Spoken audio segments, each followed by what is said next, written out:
Hypocrisy of CJP exposed అని చెప్పి ఒక క్లియర్ కట్ అనాలిసిస్ నేను ఇక్కడ ఎక్స్లో గమనించానండి. మీకు అది నేను చూపిస్తాను. దాంతోపాటుగా రిలేటెడ్ వీడియోస్ కూడా. మనం ఇక్కడ సీజేపీ, ఫేస్బుక్, మెటా, ఆ తర్వాత పంజాబ్లో ఉన్నటువంటి ఒక ఐపీఎస్ ఆఫీసర్, ఇలా ప్రతిదాన్ని లింక్ చేసుకుని గమనిస్తే పాకిస్తాన్ ఐఎస్ఐ మాడ్యూల్ ఎంతటి ఫెయిల్యూర్ ఈ సీజేపీ కేంద్రంగా జరిగింది అనేది స్పష్టమైపోతుంది. అండ్ సీజేపీ రియాలిటీ కూడా ఎక్స్పోజ్ ఎప్పటికప్పుడు చేస్తూనే ఉన్నాం. ఇంకా క్లియర్గా ఒక 2-3 నిమిషాలు చెప్పేస్తాం. Dharmendra Pradhan resigned on moral grounds, right? Abhijit డిపికే, Sourav Das, Ashutosh Ranka and Ratna Singh haven't gone to Jharkhand for students protest కదా. Cockroach Janata party is silent on paper leak in Punjab. Typhoid, malaria, ఇక రకరకాల వైరస్లతో కూడుకున్న జబ్బులు వచ్చేసినాయి వాళ్ళకి. Kerala police did lathi charge and used water cannons against the protesting students. Even ఇప్పుడు రైట్ నౌ అక్కడ చలో సంసద్లో భాగంగా జార్ఖండ్లో కూడా అదే జరుగుతుంది.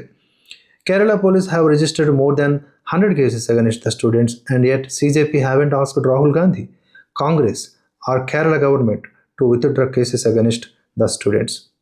ఇక్కడ క్రిమినల్స్ 2,800 మంది ఈ సీజేపీ ప్రొటెస్ట్లో భాగంగా డిప్లాయ్ చేయబడితే వాళ్ళ మీద కేసుల మీద తీయమంటే వాళ్ళ మీద కూడా తీసేయాలని మాట్లాడినటువంటి ఈ సీజేపీ బొద్దింకలు కేరళలో ఎంతమంది మీద కేసులు నమోదైతే స్టూడెంట్స్కి, ఏమో రాహుల్ గాంధీ క్వశ్చన్ చేయాలి కదా. Pakistan was plotting to incite riots in Jantar Mantar. Punjab police busts 2 ISI backed terror modules. Young men arrived with petrol bombs. Funding trace to Pakistan. పేటీఎంల ద్వారా డబ్బులు పంపించి పాకిస్తాన్ కొంతమందిని పెట్రోల్ బాంబులతో ఈ ఐఎస్ఐ మాడ్యూల్ అక్కడ నీట్ పేరిట నిరసనల్లో డిప్లాయ్ చేసేయాలని చూశారు. యంగ్ మెన్ అరైవ్డ్, అది అయిపోయింది కదా. Now the Punjab government Bhagwant Mann and Arvind Kejriwal has transferred the police officer. ఈయన ఉన్నారు కదండి. दूसरा जो मॉड्यूल है वो पेट्रोल बम जो फेंकने का उनको तैयार किया जा रहा था. पहले पाक बेस्ड हैंडलर्स और आईएसआई के बंदों ने उनको वीडियो के जरिए पेट्रोल बम चलाने और उसको इस्तेमाल करने की ट्रेनिंग दी और इनको ये टास्क दिया गया था कि आप police.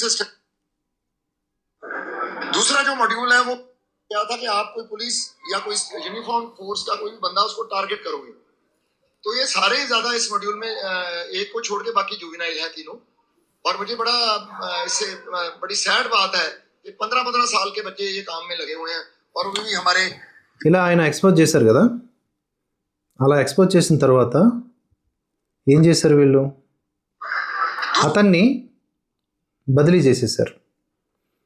Now the Punjab government Bhagwant Mann and Arvind Kejriwal has transferred the police officer. ఆయన ఐఎస్ఐ మాడ్యూల్ని ఎక్స్పోజ్ చేసినందుకు. ఇన్ పంజాబ్ విషయానికి వస్తే students are protesting, teachers are protesting, sanitation workers are protesting, MNREGA workers కూడా వాళ్ళ దగ్గర కూడా డబ్బులు తినేస్తున్నారా. MNREGA workers are protesting.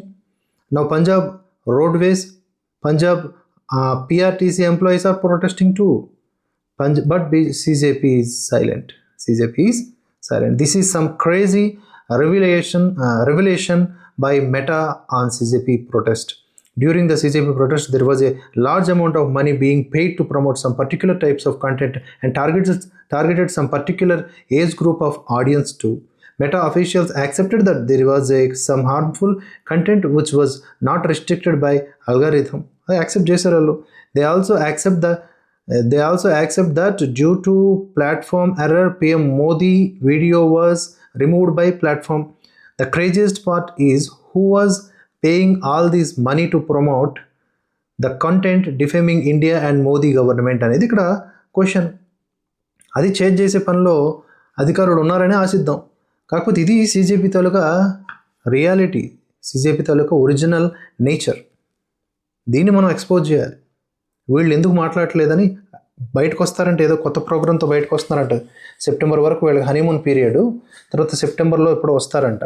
వస్తే నా ఏరియాకి వస్తే మాత్రం నేను చెప్తున్నాను, నాకు రాజ్యాంగం ఇచ్చినటువంటి హక్కులో భాగంగా నేను ఒక గుడ్డన్నా కొట్టి నన్ను అరెస్ట్ చేసినా పర్వాలే, నేనైతే కనుక తప్పకుండా నా నిరసనను వ్యక్తం చేస్తాను.